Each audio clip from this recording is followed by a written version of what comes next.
쥘 베른의 지구 속 여행. 이 작품은 그냥 소설이 아니죠. 과학 소설이라는 장르의 문을 활짝 연, 뭐랄까 전설적인 모험담이거든요. 자, 지금부터 저와 함께 이 놀라운 이야기 속으로 한번 들어가 보시죠. 우리 발밑 그 깊숙한 곳에 대체 어떤 비밀이 숨어 있는지 말이에요. 모든 위대한 여정은요, 정말 사소한 발견에서 시작되는 법이죠. 바로 이 낡은 양피지 한 장처럼요. 하드비규 교수가 이걸 발견했을 때만 해도 이게 뭘 의미하는지 몰랐을 거예요. 근데 여기에 적힌 이 고대 룬 문자 암호가 글쎄 인류 역사상 가장 대담한 탐험의 시작점이 될 줄 누가 알았겠어요? 교수의 이 한마디가 바로 지구 중심으로 향하는 문을 열어버린 겁니다. 자, 그럼 첫 번째 장부터 시작해 볼까요? 바로 암호의 초대장입니다. 도대체 어떤 미스테리한 수수께끼가 이 모든 일의 시작이었을까요?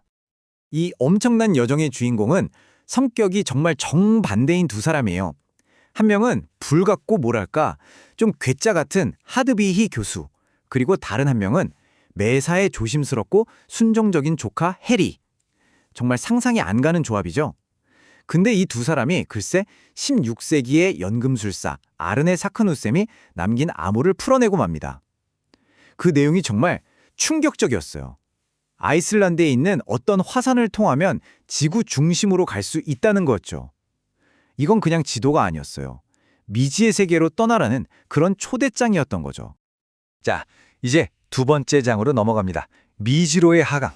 드디어 아이슬란드인 가이드 한스까지 합류해서 세 사람이 화산 입구에 섰습니다. 바로 여기서부터 진짜 모험이 시작되는 거죠. 여기 좀 보세요. 이게 19세기 당시의 최첨단 탐험 장비들이에요. 온도계, 기압계는 기본이고 저 칠흑 같은 어둠을 밝혀줄 유일한 희망, 룸코르프 코일까지. 이런 게 있었으니까 이게 완전 불가능한 것만은 아니겠구나 싶었을 거예요.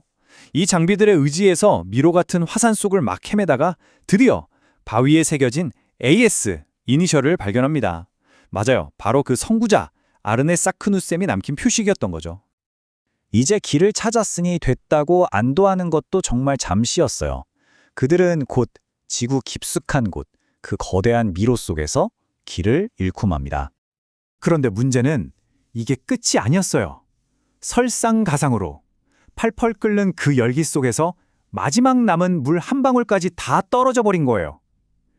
이제 이건 탐험이 아니라 생존을 위한 사투가 된 거죠. 우리는 여기서 죽을 각오를 해야 해. 조카 해리가 이렇게 말할 정도로 완전 절망에 빠져버렸어요. 정말 모든 희망이 다 사라졌다고 생각한 바로 그 순간이었죠. 근데 그때 늘 과묵하기만 했던 가이드 한스가 바위 틈에서 물이 새어나오는 소리를 듣게 됩니다. 와, 이건 정말 기적이었어요. 자, 그렇게 기적적으로 살아남은 그들 앞에 세 번째 장이 펼쳐집니다. 우리 발밑의 바다. 정말 죽음의 문턱에서 돌아온 거잖아요? 그런데 그들 눈앞에 정말 상상조차 할 수 없었던 그런 광경이 나타납니다. 이건 그냥 동굴이 아니었어요. 지구 속에 숨겨져 있던 말 그대로 완전히 새로운 세계였던 거죠. 그 어둡고 답답했던 동굴 탐험은 이제 끝났습니다. 지금부터가 바로 미지의 세계를 향한 진짜 탐험의 시작인 거예요.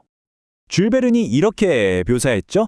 광대하고 끝없는 물의 공간, 신비로운 전기 빛으로 가득 차 있었다. 네, 말 그대로예요.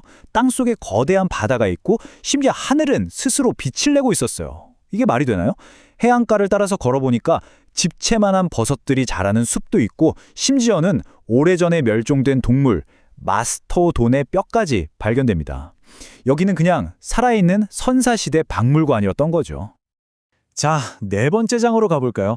선사시대 거인들의 땅입니다. 이 거대한 지하바다를 건너려고 뗏목까지 만들었는데 맙소사, 그들을 기다리고 있던 건 이 이야기에서 가장 끔찍하고 무시무시한 존재들이었어요. 뗏목이 바다 한가운데로 들어갔을 때쯤이었을까요? 수면 아래에서 엄청나게 거대한 그림자가 나타납니다. 그 정체는 바로 오래전에 멸종된 줄로만 알았던 바다의 제왕들, 어룡, 익티오사우루스와 수장용 플레시오사우루스였던 겁니다. 정말 눈앞에서 믿을 수 없는 일이 벌어집니다. 선사시대의 두 거인이 생사를 걸고 싸우는 거예요. 이건 어떤 과학자도 상상조차 못했던 장면이죠. 그런데요, 진짜 충격은 이게 아니었어요. 멀리 숲을 보니까 거대한 마스터돈 무리를 이끄는 어떤 존재가 보이는 겁니다. 키가 무려 4m나 되는 살아있는 선사시대의 거인이었어요.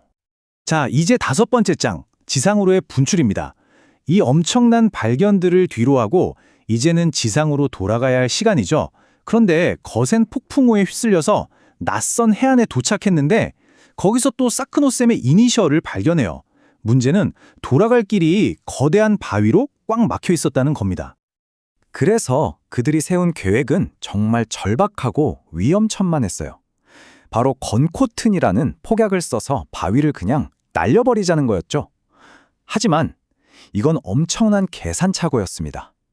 폭발이 길을 연 게 아니라 거대한 구멍을 뚫어버린 거예요. 그리고 그 구멍으로 지하바다 전체가 미친 듯이 쏟아져 들어오기 시작합니다. 상상이 되세요? 이 세 사람은 끓어오르는 물과 마그마 급류에 휩쓸려서 화산 통로를 타고 정말 미친 속도로 위로 솟구쳐 오릅니다. 자, 드디어 마지막 6번째 장입니다. 여정의 마지막 메아리. 그렇게 화산과 함께 솟구쳐 오른 그들. 과연 운명은 어떻게 됐을까요?